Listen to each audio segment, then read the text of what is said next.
मी माझे जड झालेले डोळे उघडण्याचा प्रयत्न करत होतो. माझ्या डोळ्यांवर अस्पष्ट असं काहीतरी दिसू लागलं. ते एका खोलीचं पांढरं शुभ्र छत होतं, पण ते छत काही माझ्या ओळखीचं, माझ्या पाहण्यातलं वाटत नव्हतं. मी पुन्हा प्रयत्न केला. यावेळी मी माझे डोळे पूर्ण उघडले. तसं माझ्या जवळून मला कोणाच्या तरी मुलीचा आवाज आला. पेशंट शुद्धीत आला, पेशंट शुद्धीत आलाय, असं बोलत ती चपलांचा टापटाप आवाज करत धावत त्या खोलीतून बाहेर निघून गेली. मी त्या संपूर्ण खोलीतून माझी नजर एकदा नीट फिरवली. चारही बाजूंना असलेल्या पांढऱ्या भिंती, बसायला एक खुर्ची आणि माझ्या डावीकडे असलेलं एक लोखंडी टेबल, त्यावर सलाईनच्या काही प्लास्टिकच्या बाटल्या आणि इंजेक्शनच्या काचेच्या बाटल्या ठेवल्या होत्या. मी माझ्या उजवीकडे पाहिले तर एका स्टँडवर सलायन अडकवलेलं होतं.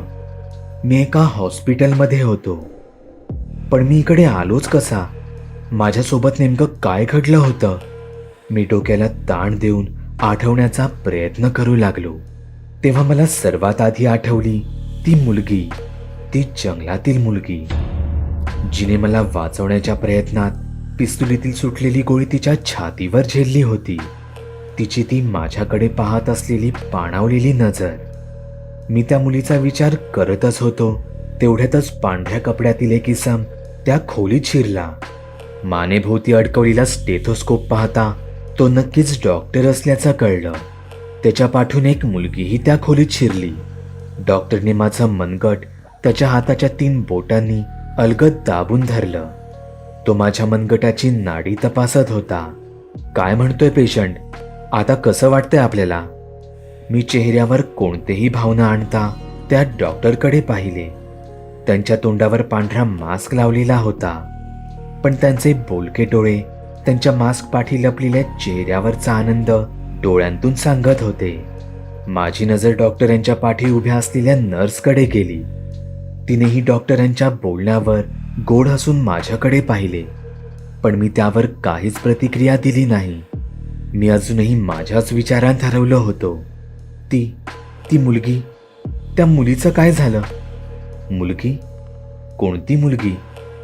तीच मुलगी जी माझ्यासोबत जंगलात होती. तिला वाचवायला हवं. तिला गोळी लागली आहे. तिला जर काही झालं तर मी स्वतःला आयुष्यात कधीच माफ करू शकणार नाही. आणि गुरुजी, ते कुठे आहेत? गाठोड्यावाले बाबा, माझे मित्र, सगळे कुठे आहेत? माझ्याजवळ आता कोणीच का नाही? मला इथे आणलं कोणी? तोच माझ्या डोक्यात प्रचंड कळ गेली. शांत हो. तुझी काही नावं घेत आहेस त्यांबद्दल आम्हाला काहीच माहीत नाही. तुला इथे एका फॉरेस्ट ऑफिसरने आणलं आहे. Forest officer? पण ती मुलगी, तिचं काय झालं हे मला कळायलाच हवं. माझे मित्र, गुरुजी, गाठोड्यावाले बाबा. डॉक्टर मला शांत करायचा प्रयत्न करत होते, पण हे विचार मला शांत बसूच देत नव्हते. डॉक्टर मला समजून घ्या. मला आत्ताच्या आत्ता माझ्या मित्रांशी बोलायलाच हवं. असं म्हणत मी माझ्या हाताला लावलेली सलाईनची नळी ओढून बाहेर काढली. डॉक्टर आणि नर्स मला अडवण्याचा प्रयत्न करत होते, पण मी त्यांचं काही एक न ऐकता बेडवरून खाली उतरलो. पण खाली उतरताच माझ्या डोळ्यांवरती संपूर्ण खोली गोल गोल फिरू लागली. माझ्या डोळ्यावर काळोख आला आणि मी तिथेच बेशुद्ध झालो. मी शुद्धीवर आलो तेव्हा माझ्या समोर एक वेगळाच तरुण उभा होता. मी त्याला याआधी कधीच पाहिलं नव्हतं. तुम्ही कोण? मी त्याच्याकडे आश्चर्याने पाहत विचारलं. कोण मी? तू मला नाही ओळखलंस? मी वैभव. आपण इतके दिवस एकत्र नाही का होतो? कोण वैभव? मी नाही ओळखत कोण्या वैभव नावाच्या मुलाला. मला शेवटचं आठवतंय, तो मांत्रिक माझ्या शरीरातून निघून गेला होता आणि ती मुलगी तिथे गोळी लागून खाली कोसळली होती. मला तिला वाचवायलाच हवं. माझे मित्र, गुरुजी, गाठोड्यावाले बाबा सगळे तिथेच तर होते. ते कुठे आहेत? म्हणजे तुला त्यानंतरचं काहीच आठवत नाही? त्यानंतरचं म्हणजे? अरे, यानंतर तर अख्खं रामायण महाभारत घडून गेलं. आपली जंगलातच नाही का ओळख झाली? आपली मैत्री झाली. तुला काहीच आठवत नाही. आणि तुमचा तो मांत्रिक आता मेला कायमचा. काय? मांत्रिक मेला? पण कसा? कोणी मारलं? आणि मग ती मुलगी, माझे मित्र, गुरुजी, गाठोड्यावाले बाबा, ते सगळे कुठे आहेत आता? तसा तो तरुण मला शांत करत म्हणाला, हे बघ, जर हे तुला आता आठवत नसेल तर हे मी देखील तुला सांगणं चुकीचं ठरेल. चुकीचं? पण यात काय आहे चुकीचं? कारण सर्वांनाच एक शंका आहे. शंका? कसली शंका? हीच की मांत्रिकाची आत्मा चुकून परत तुझ्याच शरीरात तर नाही ना गेली?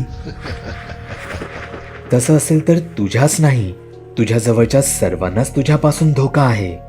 हे काय मूर्खासारखा बोलतोयस तू? आणि तू आहेस तरी कोण मला हे सांगणारा? मी का विश्वास ठेवू तुझ्यावर? त्या तरुणाचं बोलणं ऐकून मी त्या तरुणावर खूप भडकलो होतो. माझं डोकं काही क्षणासाठी काम करायचंच बंद पडलं होतं. तुला तुला विश्वास ठेवावाच लागेल. त्या तरुणाचा आवाज अचानक बदलला होता. त्या तरुणाच्या या वाक्याने मी भानावर आलो. मी पाहिलं तर माझ्या सलायन अडकवलेल्या हाताची पकड त्या तरुणाचा गळा आवळून होती. मी लगेचच माझा हात पाठी घेतला. मला तर क्षणभर अपराध्यासारखंच वाटलं. मी त्याचा गळा आवळला होता, पण तरीही तो शांत होता. तो उलट मला समजावत म्हणाला, हे बघ मित्रा, तुझ्यात मांत्रिकाची आत्मा आहे की नाही हे कोणालाच माहीत नाही, पण तुझ्या सगळ्यात जवळच्या लोकांसाठी, त्यांच्या भल्यासाठी तुला काही काळ त्यांच्यापासून लांब राहावं लागेल. लांब राहायचं म्हणजे नेमकं करायचं तरी काय? तुला आपल्या देशातील अशा सर्व भयानक जागी जावं लागेल जिथे लोक देश विदेशातून त्यांच्या अंगातील भूत घालवायला जातात. तुला तिथे जाऊन सर्वात आधी तुझा स्वतःचा आत्मा शुद्ध करावा लागेल. मला खात्री आहे असं केलंस तर तुला तुझ्या प्रश्नांची सगळी उत्तरे मिळतील. तुला सगळं काही आठवेल आणि यासाठी तुझा हा नवीन मित्र तुझ्या नव्या प्रवासात तुझ्या सोबत असेल. मी एक वेळ माझ्या सलाईन लावलेल्या हाताकडे पाहिले. त्या तरुणाचा गळा आवळल्यामुळे माझ्या सलाईनमध्ये माझं उलटं रक्त उतरलं होतं. मी माझ्या त्याच लाल रक्ताकडे पाहत विचार करू लागलो. म्हणजे माझ्या 8व्या प्रवासात काय घडलं होतं हे जाणून घेण्यासाठी मला आधी माझा 9वा प्रवास सुरू करावा लागणार होता. इतक्या वर्षांत पहिल्यांदाच प्रवासाचे 2 सीझन एकाच वर्षात. पाहायला विसरू नका.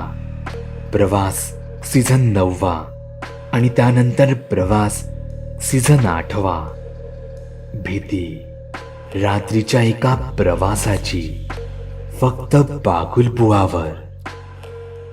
बागुलबुवा.